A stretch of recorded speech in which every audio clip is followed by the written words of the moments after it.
Ikvienam no mums ir svarīgi pēc darba dienas atgriezties mājās veselam un neskartam. Katra darbinieka attieksme ietekmē darba drošību un palīdz novērst jebkādus nelaimes gadījumus. Filma atgādina par drošības novērojumiem, saulaicīgu un pareizu darba plānošanu un atbildīgu iesaistīšanos. Katra diena ikvienam no mums sākas ar savu noteiktu rutīnu un ierasto. Dmitrijam rīts paiet nesteidzīgi pastaigājoties ar suni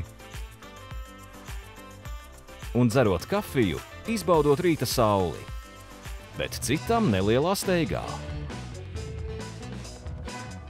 Darba dienas rīts Roberta mājās sākas ar kopīgām brokastīm.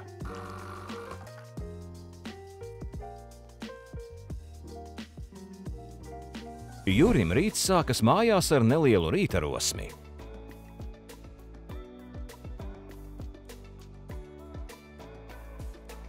Madara pirms došanās uz darbu ik rītu aizved savu meitu līdz skolai.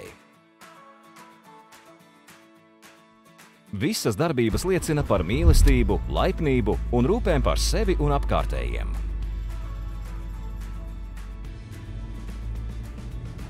Bet tagad ieskatīsimies darba dienā, kas norit būvlaukumā, atainojot iespējamos darba riskus.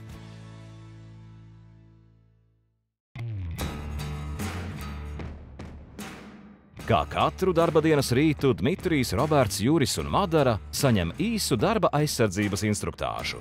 Pēc tās visi var sākt darbu.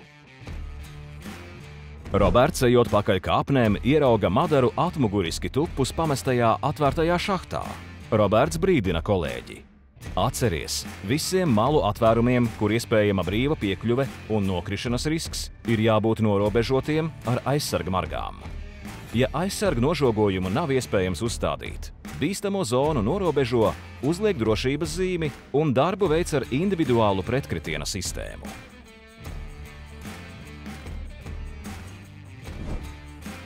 Dmitrijs, ejot pa augstāku stāvu, paspēra ar kāju mūra atgriezumu, kurš radīja bīstamu situāciju zemāk esošā stāva darbiniekiem. Juris šo laicīgi pamanīja un paspēja pavilkt Robertu malā, lai viņam tas neuzkristu virsū. Atceries, atvērumi pārsegumā vienmēr ir jānosedz ar aizsargājošiem pārsegiem. Tiem jābūt stabiliem, nostiprinātiem, kā arī labi redzamiem. Tie pasargās tevi no nokrišanas un priekšmetu uzkrišanas.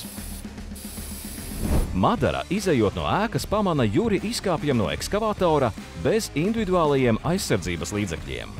Atceries, izkāpjot no transporta līdzekļa, būvobjektā lietot aizsargapavus, augstas redzamības apģērbu, aizsargķiveri un aizsargbrīles.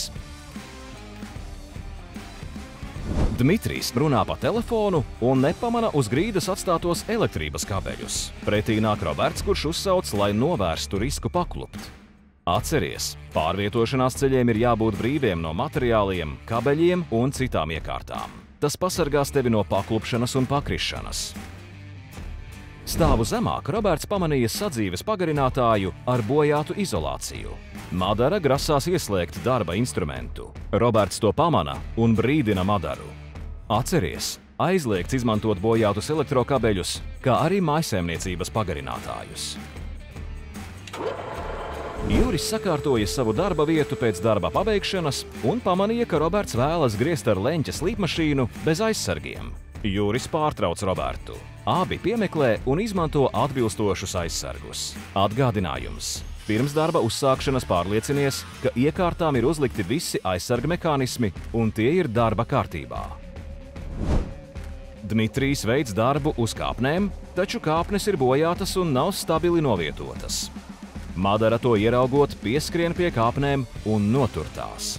Atceries, pārbaudīt kāpnes pirms darbu uzsākšanas. Tām jābūt nebojātām un nofiksētām un stabilā stāvoklī.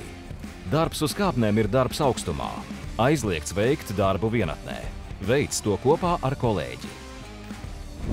Juris vēlas celt ko smagu un nest uz blakus telpu. Par laimi Dmitrijs to pamana. Atgādinājums. Atceries izmantot tehniskus palīglīdzekļus smagu priekšmetu celšanai un pārvietošanai. Darba dienas beigās darbinieki atvedās pie apsardzes vagoniņa labā noskaņojumā un steidzas pie saviem mīļajiem un radiem. Darba aizsardzība un komandas darbs. Tikai strādājot kopā, mēs radām drošu vidi un veidojam kultūru. Nepaej garām, neesi vienaldzīgs, rīkojies! Mēs visi vēlamies atgriezties mājās veseli.